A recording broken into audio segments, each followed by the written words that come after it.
ગરીબ માણસનું જરીક ધ્યાન દો. ગરીબ માણસના કોઈ છે જ નહીં.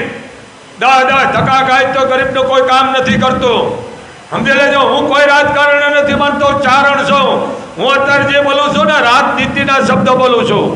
સીના રાજનીતિના હું કોઈ કારણે નથી માનતો, પણ મત દેવો આપણી ફરજ છે. કેને દેવો, કેને ન દેવો, કેને વિજય કરવો એ આપણે બધાને થાય અને આ વોટિંગ કરવાનું છે. પણ માણસ જોઈને આપજો. આ તમારે અહીંયા ભીખ માગી માગીને ગયા પછી કામ ન કરો ને, એથી સાવધાન. સમજી લેજો. એ બાપુનો આદેશ છે.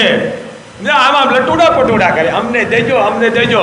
અને સમાજે તમને ઠેઠ દિલ્હી હતી, ગાંધીનગર પુગાડી દીધા હોય અને તમે પાછા ધ્યાન નથી દેતા. આને હું નેફા કહું છું. શું કહું છું? નેફા. નેફા નહીં ખબર પડે, નાળી તૂટી જાય ને ગાંઠ વાળા નેફો કહેવાય. એટલે સમજો.